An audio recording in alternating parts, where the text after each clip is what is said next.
மாண்புமிகு பேரவைத் தலைவர் அவர்களே, மக்களே மக்களுக்காக மக்களால் நடத்தும் ஆட்சி மக்களாட்சி என்றார் அமெரிக்க முன்னாள் குடியரசுத் தலைவர் திரு ஆப்ரஹாம் லிங்கன். இன்றைக்கு அமைந்துள்ள மக்களாட்சி மலர்வதற்கு மக்களிடம் உள்ள பெரும் எதிர்பார்ப்பு, அவர்களுடைய எதிர்பார்ப்புகளை இப்பேரவையின் கவனத்திற்கு கொண்டு வந்து அதனை செயல்படுத்துவதற்கான திட்டங்களை, சட்டங்களை அமல்படுத்த வேண்டிய பொறுப்பு இப்பேரவைக்கு உள்ளது. அதிகமான மக்கள் அதிக நன்மைகளை இந்த ஆட்சி காலத்தில் நன்மை பெற்றுள்ளார்கள் என்கிற வகையில் நம்முடைய செயல்பாடுகள் அமைய வேண்டும்.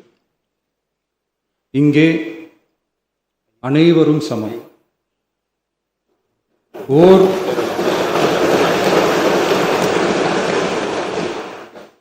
ஓர் உறுப்பினரை கொண்ட கட்சிகள் இங்கே இடம் பெற்றிருந்தாலும் அவர்களுடைய கருத்துகளுக்கும் அதிக எண்ணிக்கை பெற்ற தமிழக வெற்றி கழக உறுப்பினர்கள் தெரிவிக்கும் கருத்துகளுக்கும் சமமாகவே மதிப்பளிக்கப்பட்டு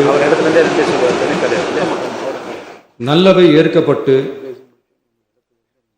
அல்லவை நிராகரிக்கப்பட்டு ஜனநாயகத்தின் இதயமாகவும் மூளையாகவும் இப்பேரவை செயல்பட வேண்டும். அதற்குரிய வகையில் பெருமை வாய்ந்த வரலாற்று சிறப்பு கொண்ட இப்பேரவையை நடத்தி செல்லும் பண்பை பெற்றுள்ளவரையே தமிழக வெற்றி கழகம் முன்மொழிந்து தாங்கள் இன்றைக்கு இந்த ஆசனத்தில் அமர்ந்துள்ளீர்கள். மாண்புமிகு பேரவைத் தலைவர் அவர்களே, தாங்கள் பேரவைத் தலைவராக ஒருமனதாக தேர்ந்தெடுக்கப்பட்டுள்ளீர்கள். தங்களை இந்த ஆசனத்தில் மாண்புமிகு பேரவை முன்னவரும் எதிர்க்கட்சி தலைவரும் தங்களுடைய கரங்களை பிடித்து அழைத்து சென்று அமர வைத்தார்கள். இந்த சம்பிரதாயம் எப்படி வந்தது என்று சொன்னால் சுவாரஸ்யமாக இருக்கும்.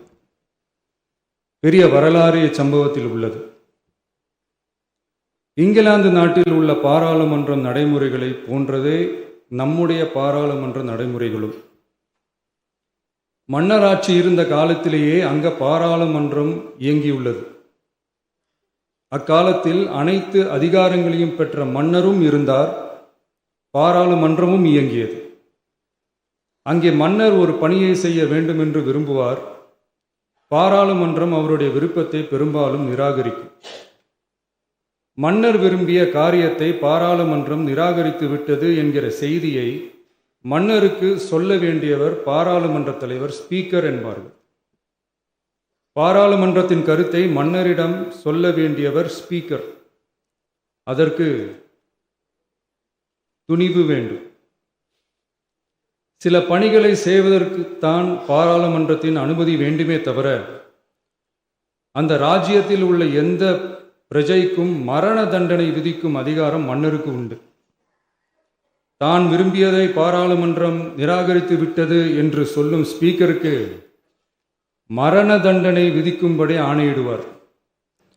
தலையை வெட்டி விடுங்கள் என்று ஆணையிடுவார்கள்.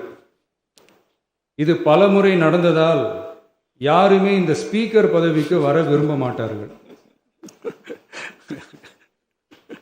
எனவே புதிதாக பாராளுமன்றம் அமையும் போது ஸ்பீக்கர் பதவிக்கு ஒருவர் அறிவிக்கப்பட்டவுடன் அவர் உடனே தலை தப்பித்தால் போதும் என்று ஓட்டம் பிடிப்பார்.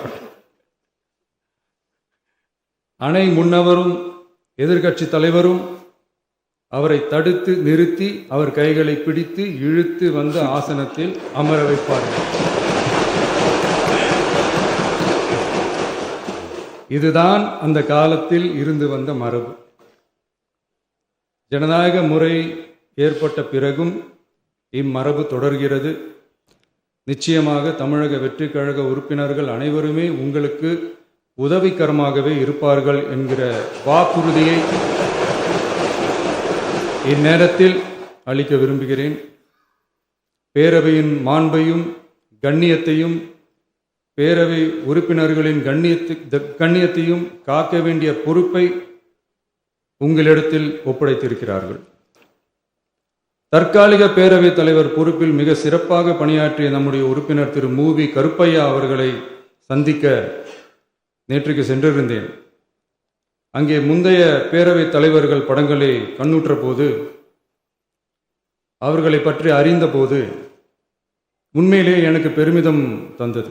ஏனென்றால் எடுத்துக்காட்டாக விளங்கும் திரு ஜே சிவ சண்முகம் பிள்ளை, டாக்டர் யு கிருஷ்ணராவ், திரு எஸ் செல்லப்பாண்டியன் அவர்களுடைய வரிசையில் மிக சரியான ஒருவரையே நாம் முன்மொழிந்துள்ளோம் என பெருமை அடைந்தேன். அதே போன்றுதான் நம்முடைய பேரவை துணைத் தலைவர் அவர்களும் நீங்கள் இருவருமே மிக சாதாரண குடும்பத்தில் பிறந்து மக்கள் பணியாற்ற வேண்டும் என்கிற அவாவில் செயல்பட்டு வந்தவர்கள். குணம் நாடி குற்றமும் நாடி அவற்றுள் மிகை நாடி மிக்க கொளல் எனும் வள்ளுவரின் வாய்மொழிக்கேற்ப சட்டமன்ற நடவடிக்கைகள் சீராக, செம்மையாக, அமைதியாக நடைபெறும் வகையிலும் சட்டமன்ற ஜனநாயக பண்புகள், நெறிமுறைகள் பேணி பாதுகாக்கப்படும் வகையிலும் இந்த அவைக்கு பேரவைத் தலைவரும் பேரவை துணைத் தலைவரும் பெருமை சேர்ப்பீர்கள் எனும் நம்பிக்கை எனக்கு உண்டு. அரசியலுக்கு அப்பாற்பட்டு மனிதர்களை மதிக்கும் நல்ல பண்புகள் நிலைநாட்டப்பட வேண்டும். தமிழ் பண்பாடு போற்றப்பட வேண்டும். அவையின் மரபும் மாட்சிமையும் மதிப்பும் காக்கப்பட வேண்டும் என்ற நல்லெண்ணத்தின் அடிப்படையில் அந்த பதவி ஏற்றுள்ள தங்கள் இருவராலும் காப்பாற்றப்படும் என்னும் நம்பிக்கையை மீண்டும் தெரிவித்து என் உரையை நிறைவு செய்கிறேன். நன்றி, வணக்கம். மாண்புமிகு பேரவை துணைத் தலைவர்கள் நன்றி உரையாற்றுவார்கள்.